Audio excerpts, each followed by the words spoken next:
Hi, everybody. My name's Vanessa Lynch, and I'm the Pennsylvania Field Organizer for Moms Clean Air Force. Welcome to today's edition of Moms Read for the Future.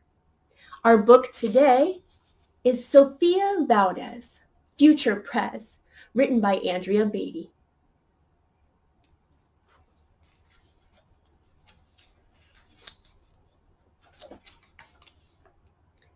Sofia was a baby who got things done, helping her family before she turned 1.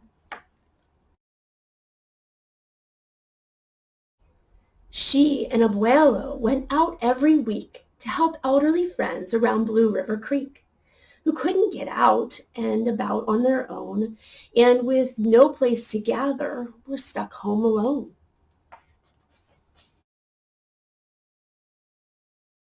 Raking the leaves, taking pets for a walk, or just dropping by for a treat and a talk, Sofia Valdez did as much as she could for her family and friends and her whole neighborhood.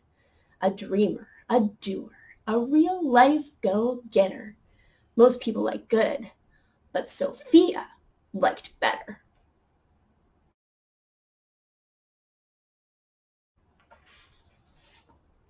Each morning, Abuelo walked Sophie to class. They walked home again along Blue River Pass, making plans, munching cookies, Abuelo and girl. Except for that Tuesday when Pup saw the squirrel. With a howl, Pup took off, racing all through the town, over, under, beneath, and around. Sophia scrambled to try to keep up with the hollering man and the bellowing Pup. Up the squirrel ran to the top of a hill made of leftover junk for the local landfill. They reached the tip-top of that mountain of trash, which jiggled and broke with an ear-splattering crash. Down they all tumbled and hit with a thud on moldy old pumpkins surrounded by mud.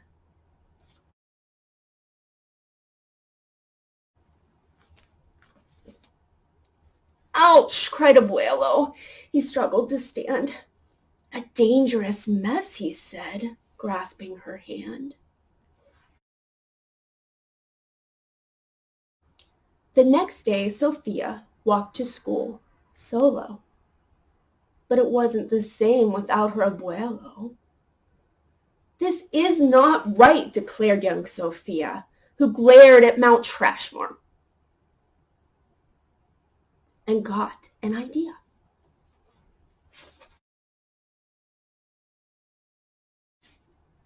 The very next morning at dawn, she planted a sign at the front of the lawn.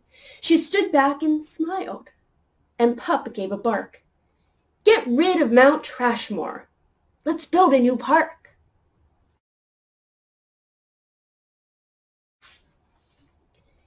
Each of her neighbors had something to say about benches and fountains and places to play, meeting spots, gardens, a basket of bees, a rubber duck pond, and a kiosk for cheese. She drew every thought on her map of the park, which was perfectly perfect by 1:45.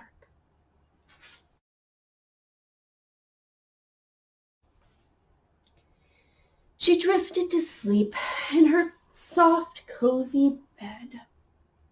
Then bam, she woke up when a thought smacked her head. Her heart skipped a beat as she realized each one of her neighbors had said, "Let me know when it's done." They all thought Sofia could build it alone. But how could one girl do so much on her own?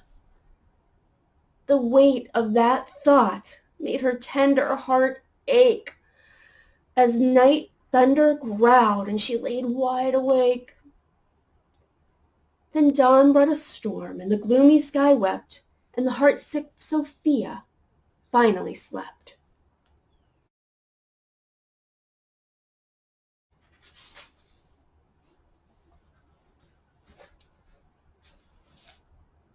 Abuelo baked cookies when Sophie got up. He gave her a bagful and sneaked one to Pup. He blinked back a tear as he hugged his Sofia. For courage, he whispered. Te amo, mi vida.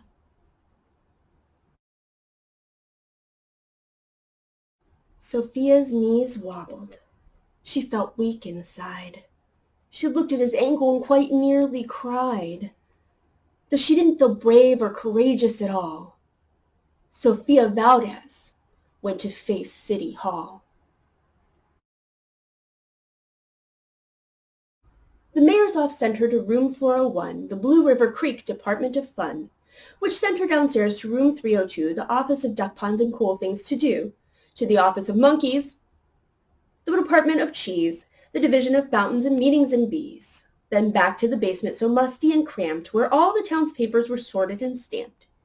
And that's where the clerk said what no one else did. "You can't build a park. You're only a kid."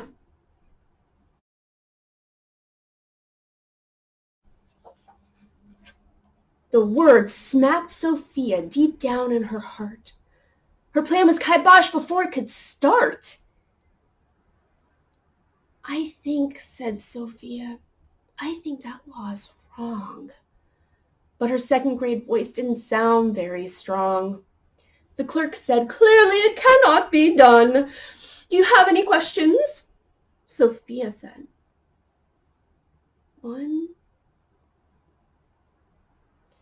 If you were me and I was you and he was your grandpa, what would you do?" Well, said the clerk, then said nothing at all.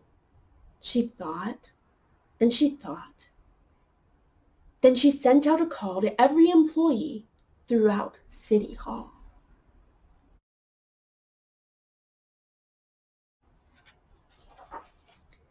The entire government of Blue River Creek crammed into the office to hear Sophie speak. But her words jumbled up, and her cheeks turned bright red as a dozen emotions rushed into her head. Her heart beat so loudly she thought it would crack. The crowd leaned in closer, and Sofia leaned back. Then her arm brushed the edge of the old cookie sack. And that was the moment when Sofia first knew being brave means doing the thing you must do, though your heart cracks with fear, though you're just in grade 2.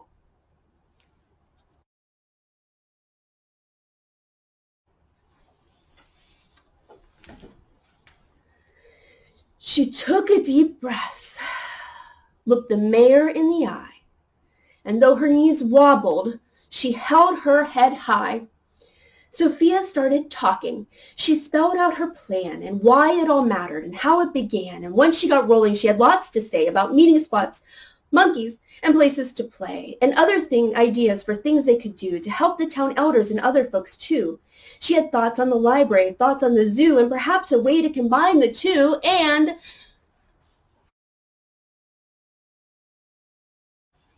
"All right," cried the mayor.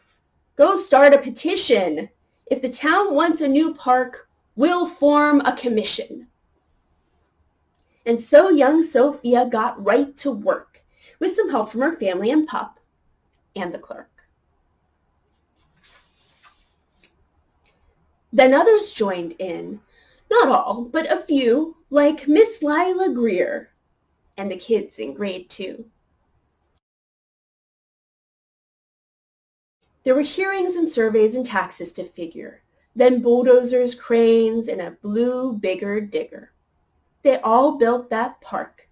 That's how it got done, with the hard work of, by, and for everyone.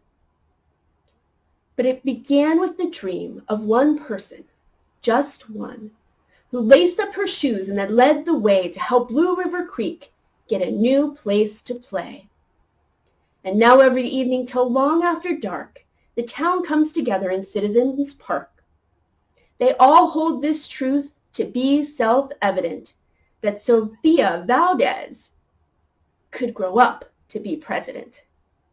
Until then, Sofia, that real-life go-getter, helps Blue River Creek get better and better.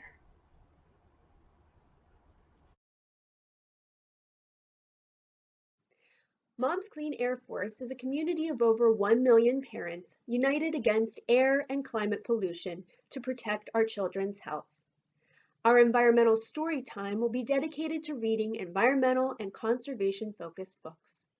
At a time when we all feel like we want to do something to help the world, we will learn together how our world is being impacted by climate change. And remember, no one's too small to change the world, and no change is too small to make a difference.